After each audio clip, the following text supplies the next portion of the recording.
नमो वरहंतारं नमो सिद्धारं नमो आर्यारं नमो वज्रायारं नमो लोहे सवसागुरं शुद्धात्मानमनेकान्तं साधुमुत्तम मंगलम वंदे संदष्टसिद्ध्यर्थं संदष्टार्थप्रकाशकं मंगलम भगवान वीरो मंगलम गौतम गणे मंगलम कुंद कुंदाद्यो धर्मोस्तु मंगलम।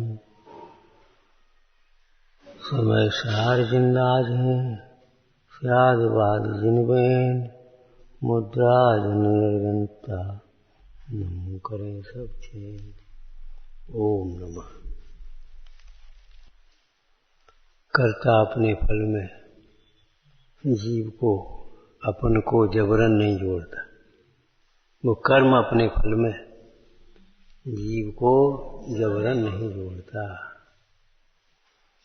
पाप के उदय में भी सुखी रहने के लिए, समता रखने के लिए स्वतंत्र है। उपसर्गों के काल में भी शांत रहने के लिए स्वतंत्र है। केवल अपना उपयोग बदलना है। केवल अपने स्थूल रूप से देखा जाए तो विचार बदलने, इसी में पुरुषार्थ है, इसी में हित है। क्या कर्म के फल में न जोड़ते हुए, अपने स्वरूप से च्युत न होते हुए अपने आनंद को दे दो, समता रस का पान करो। बस इसी में अपना पुरुषार्थ है और इसी में अपना हित है।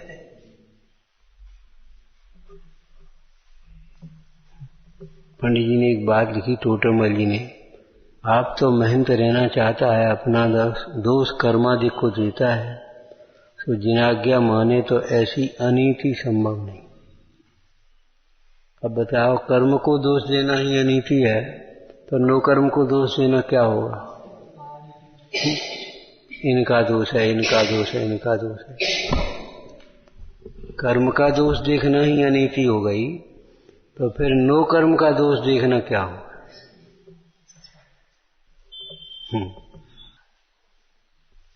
जितने भी वचन के दोष हैं या कायाश्रित दोष हैं, 40 दोष हैं, ऐसा संबंधी मंडाय के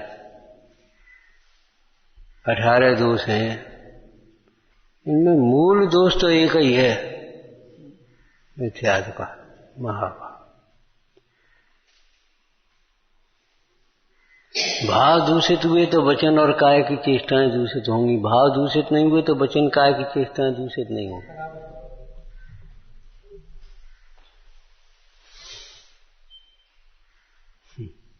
एक लोक में कहावत है, क्या करें ऐसी दशा हुई, आ बैल मुझे मार। क्या करें?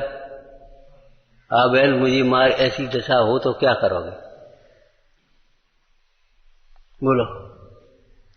तो कुछ नहीं, कोई उपाय नहीं है। हटो, शरीर से नहीं, उपयोग से।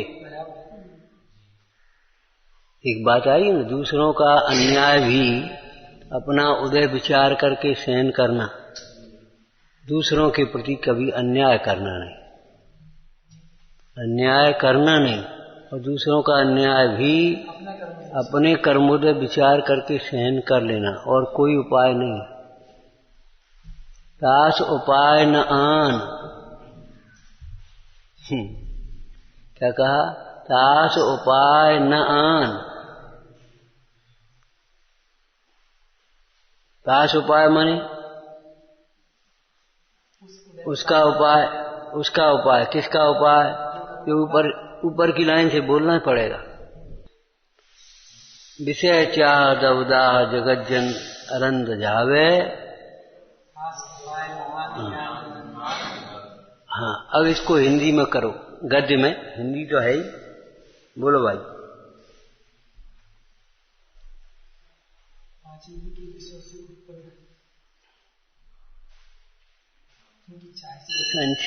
संक्षेप से बोला करो बस। अंतरंग में जो विषयों की चाह रूपी दाह है, दावाग्नि लगी, आग लगी है, काहे की चाह रूपी दाह, उसे बुझाने का ज्ञान के अलावा दूसरा कोई उपाय नहीं है। ये चाह कहो, इच्छा कहो, अभिलाषा, इच्छा, उस अभिलाषा इच्छा रूपी अग्नि को, चाह रूपी दाह को बुझाने का, नाश शमन करने का कोई दूसरा उपाय नहीं है। जरूरत भी नहीं है, क्योंकि इसी उपाय से इच्छा रूपी रोग शांत होता है।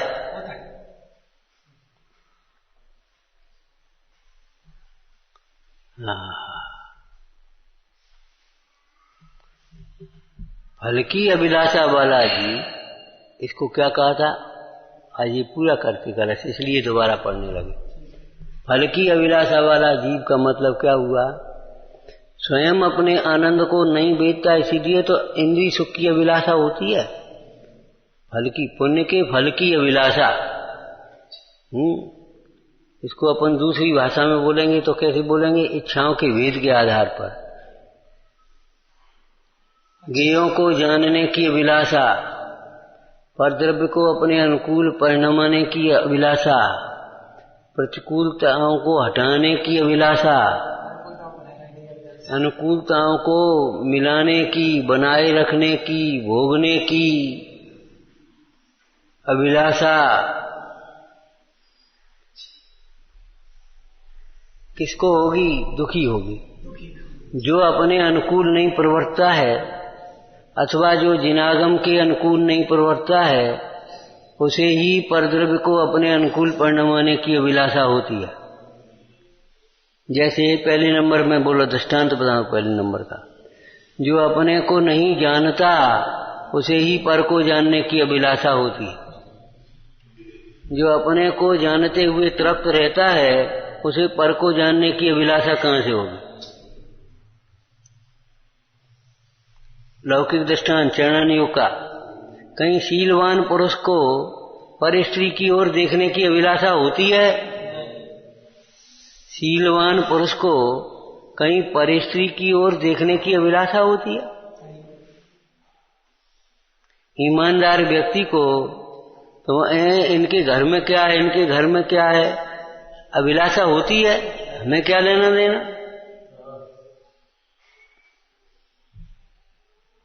अचौर्य व्रत के धारक महापुरुष को विचार करो, सामने पड़ी हुई हीरा पड़ा हो, सोना पड़ा हो, उसे उठा लेने की, रख लेने की अभिलाषा होती है? अरे अपने स्वरूप को जानते हुए जो तृप्त रहते हैं, उन्हें पर को जानने की अभिलाषा नहीं होती।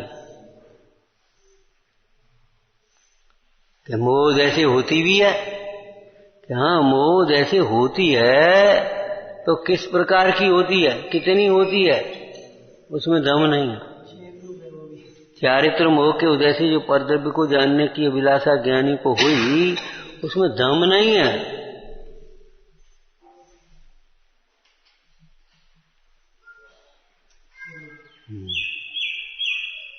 तो बाकी समझ में आ गया? अपने स्वरूप को नहीं जानता, इसलिए पर को जानने की अभिलाषा होती है, और वह अभिलाषा ऐसी है कि पर को जानने पर भी तृप्त नहीं होती, मिटती नहीं। पर को जानने के बाद उसे अपने अनुकूल परिणमाने की अभिलाषा। इसी शैली में दूसरी बात को बोलो, जो अपने अनुकूल नहीं प्रवर्तता है, जो वस्तु स्वभाव के अनुकूल नहीं मानता, नहीं जानता, नहीं विचारता, नहीं अनुभवता, नहीं आचरण करता, अथवा स्थूल रूप से कहें तो जो जिनागम के अनुकूल नहीं प्रवर्तता है, उसे ही पर द्रव्यों को अनुकूल परिणमाने की अभिलाषा होती है। यदि पर द्रव्य को अपने अनुकूल परिणमाने की अभिलाषा है तो वह जिनागम के प्रतिकूल है, ये समझ लेना।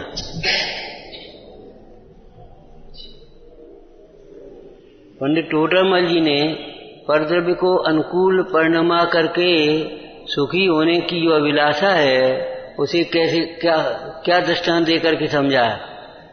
जैसे कोई मुर्दा को जिंदा करके सुखी होना चाहे, जैसे कोई मुर्दा को जिंदा करके सुखी होने की अभिलाषा करे,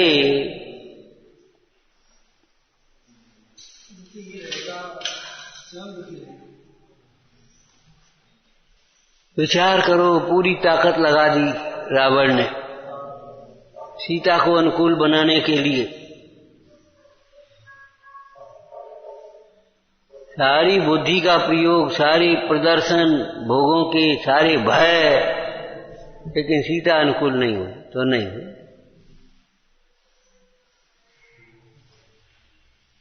तो कहीं कहीं सफल भी हो जाते हैं। देखो चंद्रप्रभा को अनुकूल को बना लिया उसने कि नहीं? अरे बन गई वो अपनी दोष से, अपने विपरीतता से, तो वो निमित्त कहने में आया। बाद बाकी परद्रव्य अपने अनुकूल नहीं होते। पुण्य के उदय में थोड़ा बहुत अनुकूल हो भी जाए तो सर्व प्रकार से अनुकूलता तो नहीं होती। पुण्य उदय जिनके तिनके भी नाय सदा सुख साजा।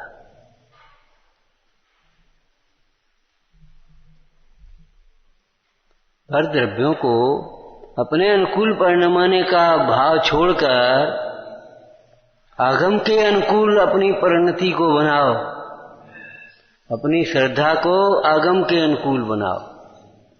परमाणु मात्र मेरा नहीं, बस इसको रट लगाओ, धुन लगाओ।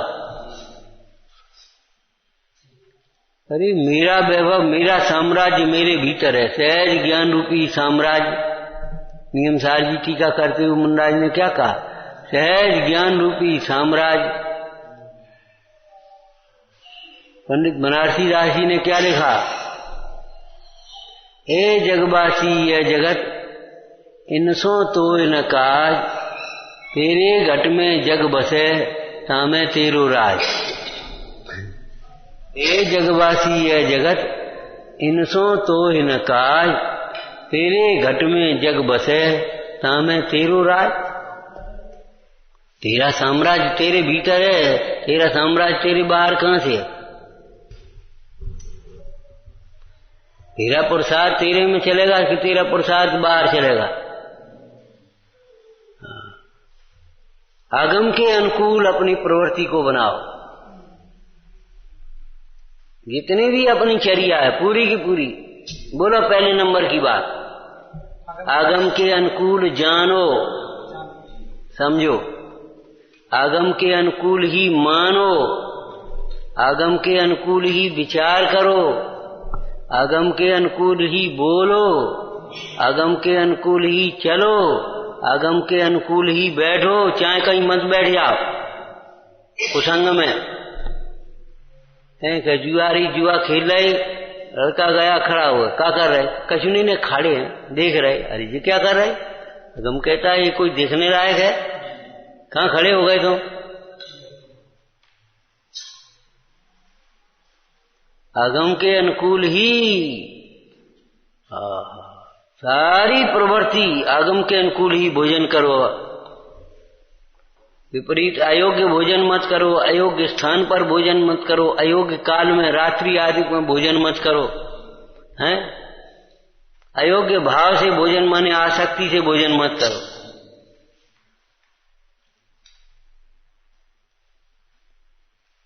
अनाहारी होने से पहले युक्ताहारी दशा आती है। युक्ताहारी हुए बिना अनाहारी नहीं होता।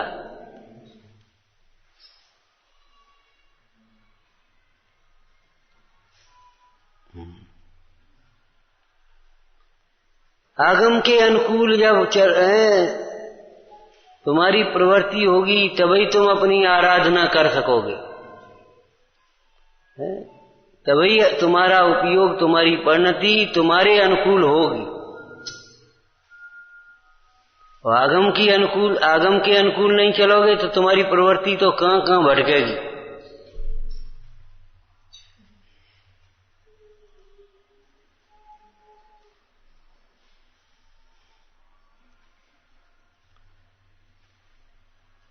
प्रतिकूलताओं को हटाने का प्रयत्न, इच्छा, अभिलाषा, प्रतिकूलताओं को जो अपने इच्छा के प्रतिकूल है।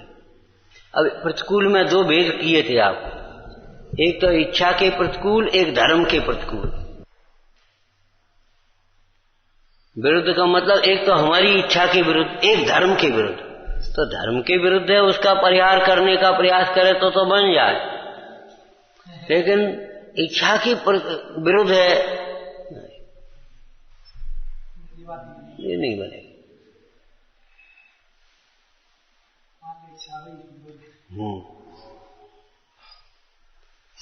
श्रावकाचार्य जी वचनिका में प्रतिक्रमण के प्रसंग में लिखा, सामायिक पाठ, सामायिक व्रत की चर्चा की ना, वहां प्रतिक्रमण लिखा। क्या लिखा? जो मेरी इच्छा के अनुकूल नहीं प्रवर्ता, जाने मेरा दोष बता दिया है, कह दिया किसी से। और आगे बोलो, जिसने मेरी प्रशंसा नहीं करी, जो मेरी इच्छा के अनुकूल नहीं प्रवर्ता, उसे मैंने बैरी मान लिया, शत्रु मान लिया। सो ये मेरी अज्ञान से उत्पन्न विपरीत कल्पना है। क्या कहा?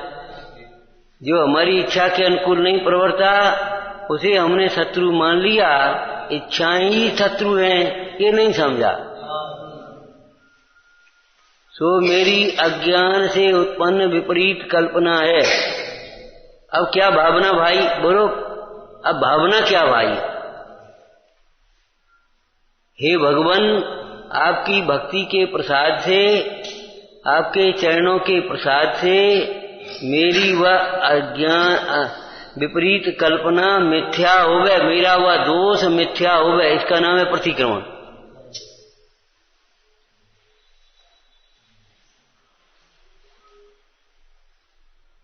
ऐसे ऐसे सुंदर शब्द लिखे। मेरी परिणति में अभी क्रोध की तताई उत्पन्न हुई है। तताई माने गर्मी आ गई, इसलिए मुझे मौन रहना ही उचित है।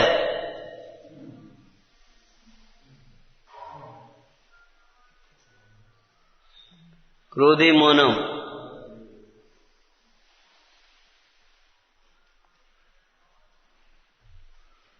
ज्ञाने मौनम, ये भी सूत्र लिखा है।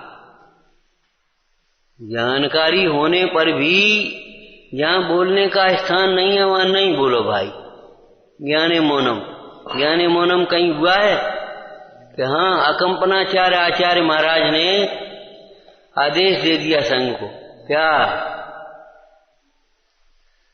देखो भाई, ये जो बल अधिक मंत्री आ रहे हैं, इन्हें धर्म के प्रति श्रद्धा नहीं है, विरोध है इन्हें धर्म का, इसलिए इनसे कोई चर्चा वार्ता नहीं करना, मौन रहना।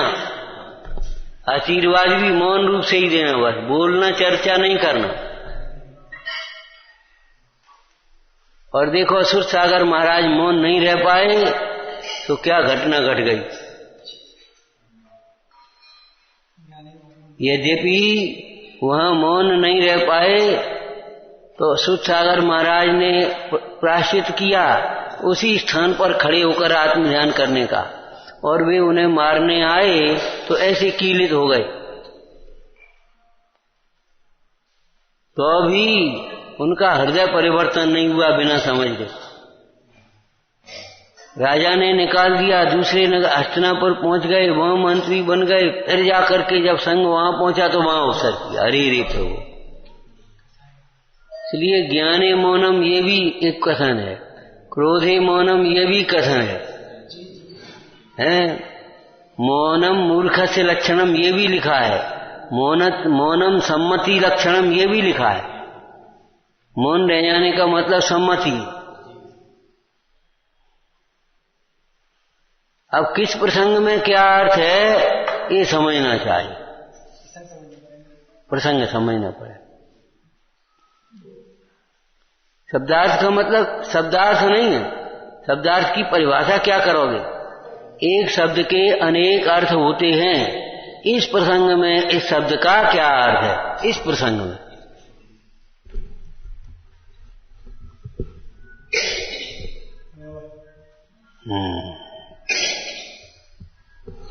तो कर्म फल की अभिलाषा में मुख्य रूप से आपको क्या बताया था? इंद्रिय सुख की अभिलाषा। तो इंद्रिय सुख की अभिलाषा किसको होती है? जिस जीव को अतीन्द्रिय सुख का स्वाद नहीं है, अतीन्द्रिय सुख में जो तृप्त नहीं है, दुखी हो रहा है, उस जीव को इंद्रिय सुख की अभिलाषा होती है। जैसे तुम्हें तीव्र भूख लगी हो तो तुम क्या कहोगे? जो रखा है सो ले आ, कल का नाश्ता रखा, आज तुम ले तो आओ।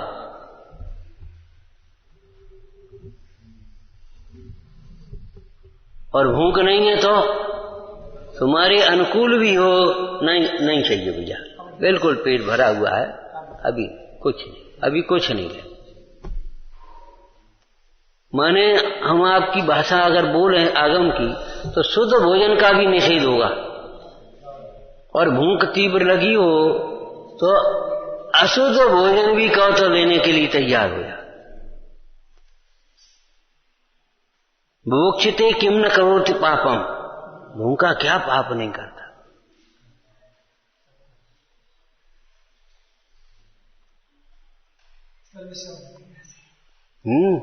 तो कर्म फल की अभिलाषा का मतलब पाप के फल को तो कोई चाहता ही नहीं। ये कौन चाहता मेरा अपमान हो जाए, मेरे शरीर में रोग हो जाए, मुझे दरिद्रता आ जाए, ये कौन चाहता? पुण्य के उदय के ही तो फल चाहता है। तो पुण्य के उदय के फल चाहता है, इसलिए ये जीव, और सो भी विडंबना है, पुण्य के उदय के फल चाहता तो भी पुण्य में नहीं लगेगा। जैसे ना समझ बालक नकल करके पास होना चाहता है, पढ़कर के पास नहीं होना चाहता। जुगाड़ लगा के इतने उतने से नंबर बढ़वा करके कहीं नकली मार्कशीट और प्रमाण पत्र बना करके चाहता है ऐसे। जबकि सब सिस्टम बने पढ़ने के और सफल होने के, कंपटीशन में सफल होने के सारे सिस्टम बने, लेकिन वो सिस्टम से नहीं चलना चाहता। वो तो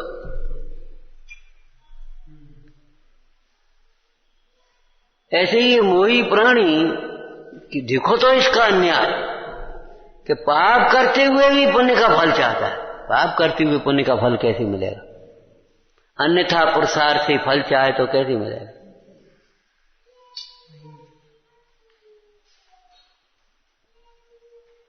और पुण्य भी, चलो पुण्य करने का भी अगर एक भाव आ जाए तो पुण्य करने की अकल नहीं। पुण्य करने के लिए निष्काम भक्ति नहीं, निष्काम भक्ति चाहिए। फल की वांछा से रहित प्रवृत्ति चाहिए, धर्म की आराधना, तब पुण्य होगा।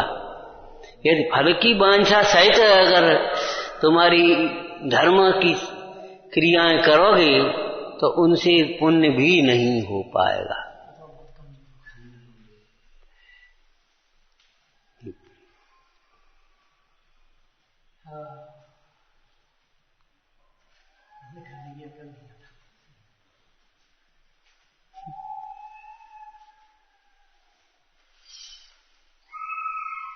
पुण्य निर्वांछक के हुए, माने भोगों के प्रति जो निर्वांछक है उसके प्रति पुण्य है, उसको पुण्य होगा, उत्कृष्ट पुण्य।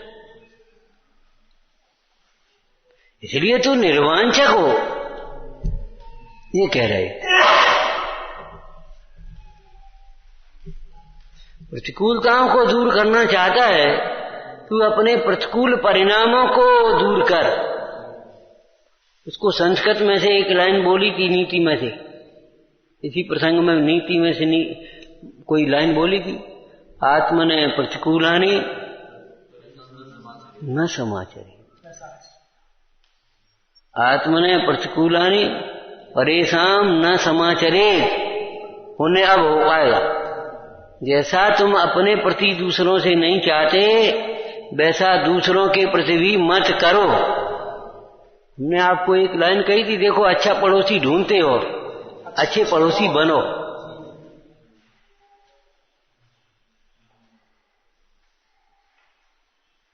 देखो साहब, पाठशाला के लिए कोई विद्वान हो तो बता, विद्वान ढूंढते हो, विद्वान बनो।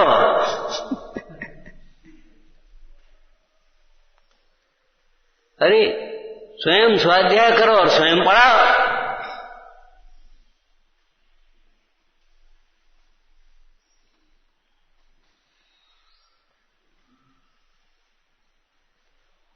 व्यवहार न्याय में आत्मा से जो प्रतिकूल है उसका आचरण किसी के साथ न करे, पर दूसरों के साथ न करे, हो गया ना। और परमार्थ से देखें तो आत्मने प्रतिकूलानी, जो अपने स्वभाव के प्रतिकूल है उस कर्तत्व बुद्धि को, एकत्व बुद्धि को, ममत्व बुद्धि को, इष्ट अनिष्ट की कल्पना को, मोह राग द्वेष को न करे। क्रोधाधिक भाव कैसे है? आत्मा के प्रतिकूल ही तो हैं, तो प्रतिकूल है इनको ना करे। आत्मने प्रतिकूलानी न समाचारी। अब परेशान नहीं लगाएंगे यहां।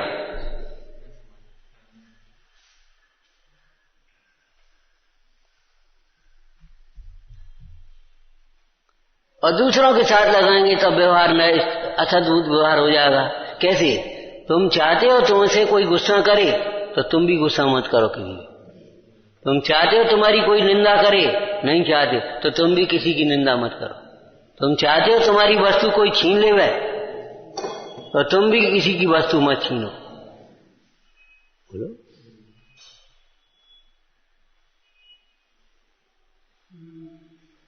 जैसा आप नहीं चाहते वह किसी के लिए मत करो। ये तो धर्म शास्त्रों की बातें हैं। आप पूजा स्वाध्याय करते रहते हो, आपसे तो क्या कहें, गांव के सामान्य लोग, सीधे साधे लोग कह देते भैया कोई तकलीफ हो जाए, ऐसी तकलीफ शत्रु को भी ना हो, ऐसी तकलीफ शत्रु को भी ना हो।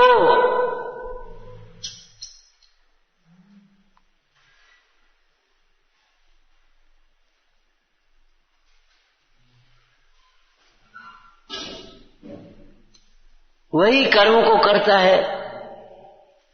बाद बाकी तुम सब जगह दृष्टांत घटा लेना, अपने विचारना, घंटों बैठोगे चिंतन करोगे उतने सब समझ में आएगा।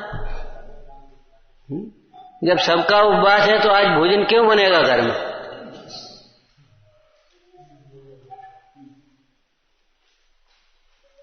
हमारे बड़े लोग आदर से पूछा जाता था, दादा क्या बना रहे भोजन? बेटा जो खाना हो। क्या करें कि जो तुम्हें जो फल इष्ट हो सोई करो। क्या बोए कि जो काटना हो सो बो, जो काटना हो सोई बोगे, और क्या बोगे? जो खाना होगे सोई बनाओगे, इसका फल चाहो सोई करोगे। और जो तुम्हें फल नहीं चाहिए, क्यों लोग हंसी मजाक में टाल देते, तुम ही मोक्ष चले जाओ, हमें का काम यही ठीक है। क्यों उन्हें मोक्ष सुखरूप बात ही नहीं हुआ, बेचारे वे क्या करें? या तुम ही मंदिर जाओ, हम तो ऐसे ही ठीक है। क्यों कह देते हैं? उन्हें मंदिर आने का जो लाभ है वो समझ में नहीं आया। जा तुम ही सुन ले, तुम ही सुन ले, तमाम शास्त्र पढ़ रहा रोज सुनते सब है, हमने देख लो, तुम ही सुन ले। ऐसा क्यों कहते हैं? शास्त्र सुनने का जो लाभ है वो उन विचारों को पता नहीं है।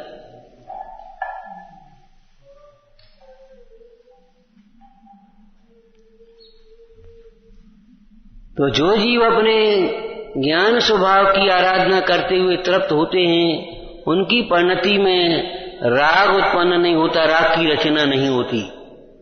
इसलिए पूर्व कर्म के उदय में जितना भी चारित्रमोह कर्म बाकी है, उस उदय में और अन्य कर्म भी हैं, जितना उनका ये बाहर का प्रवर्तन दिखाई देता है करते हुए, वो करते हुए भी शांति रखा करो भाई।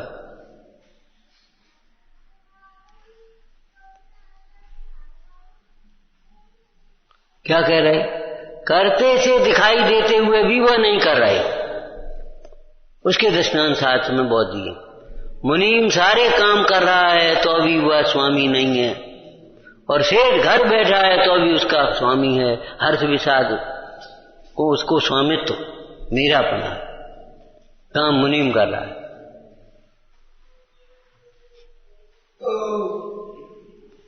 वह कार्य करते हुए भी हमें क्या, हमारा क्या नफा नुकसान है, और शेर को इतना नुकसान हो गया, नफा हो गया।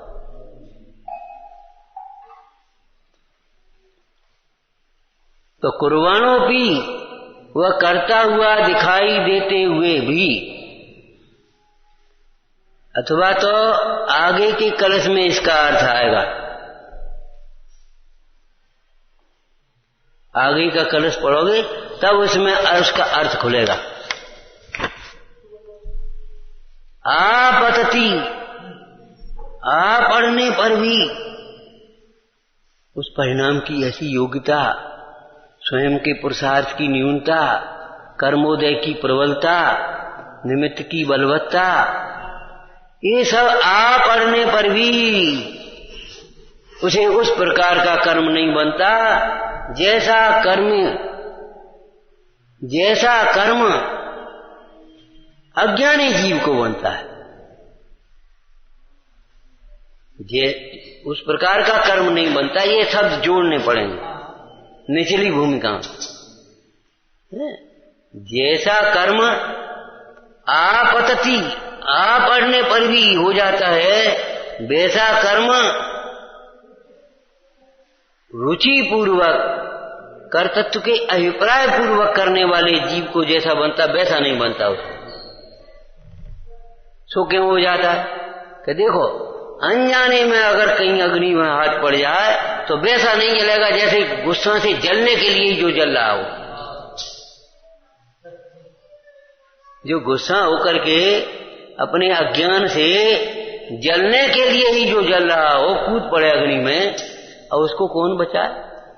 जरा सा वो ऐसे वो अग्नि बच जाएगा। वो जलने का अभिप्राय नहीं है, और जलने का अभिप्राय ही तो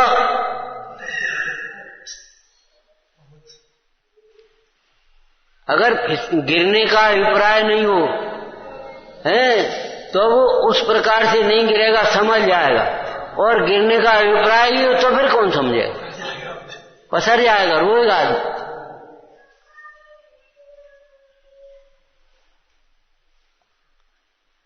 बंध के कारणों में सबसे प्रमुख है मिथ्या दर्शन, फिर अविरति, फिर प्रमाद, फिर कषाय, फिर योग। इनको खुलासा करो। मिथ्या दर्शन जब तक जीव को रहता है तब तक तो खूब तीव्र बंध बनेंगे। अनंत संसार के कारण रूप कर्म बनते रहते हैं, अनंतानुबंधी। और मिथ्या चले जाने के बाद फिर अनंतानुबंधी तो नहीं बनेगा। अनंत संसार जिससे हो, अनंत दुख हो, कुगति कुमरण हो, ऐसे तो कर्म नहीं बनेगा। और अविरति चले जाने पर फिर प्रमाद से जो बंध होगा वो उससे भी हल्का होगा। अविरति हो जाने पर, चले जाने पर फिर वैसा बंध नहीं होगा। और प्रमाद चले जाने पर कषाय होंगी तो फिर वैसा बंध नहीं होगा। और कषाय चले जाने पर तो स्थिति अनुभाग बंध नहीं हुआ, केवल प्रकृति प्रदेश बंध। चिकनाई के बिना धूला आई चिपकी नहीं। इसलिए बंध के प्रबल कारणों में इस बंध अधिकार में आगे क्या लिखा? बंध के प्रबल कारणों में तो भैया तुम्हारा योग नहीं, उपयोग तुम्हारा अशुद्ध उपयोग। और टोटोमल जी ने तुम्हें सारांश कह दिया, जिन्हें अगर तुम्हें बंद नहीं करना है तो कषाय मत करो।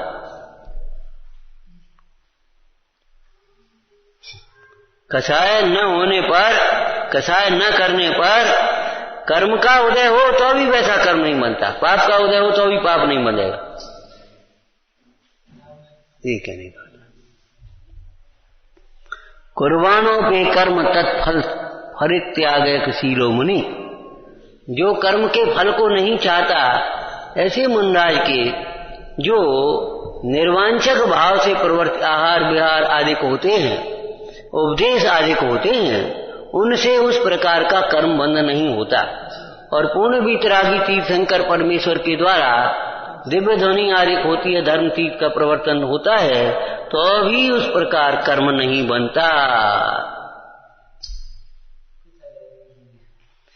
इसलिए निष्कर्म तत्व की आराधना ही, निष्कर्म तत्व की दृष्टि ही कर्म बंधन से छूटने का उपाय है। जब तक आप कर्म में जुड़ते रहोगे, कर्म फल को चाहते रहोगे, तब तक आप वहां से विरक्त नहीं हो पाओगे, बच नहीं पाओगे। चलो बन गई तो खा लो, तो रोज बनेगी, रोज खाना। बन जाए तो भी अगर तुम्हारे योग्य नहीं है तो नहीं खाओगे, तो फिर नहीं बनेगी।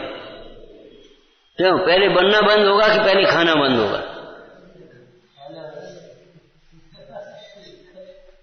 जो तुमने त्याग कर दिया, हमें नहीं खाना है, हमें त्याग है, अब वो तुम्हारे सामने फिर कभी नहीं आए।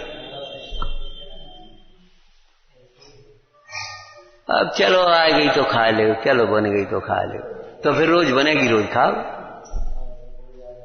ऐसे कर्म फल को रोज भोगोगे और रोज कर्म बनेंगे और फिर उदय में आएंगे, फिर भोगोगे, फिर उदय में आएंगे, फिर भोगोगे। कर्म फल को भोगना बंद करो।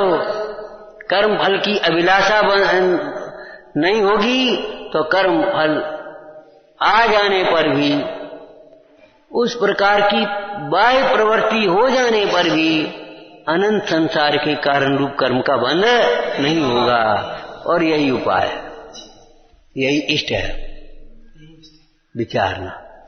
सहजानंदी शोध स्वरूपी अविनाशी में आत्मस्वरूप। सहजानंदी शोध स्वरूपी अविनाशी में आत्मस्वरूप। सहजानंदी शोध स्वरूप अविनाशी।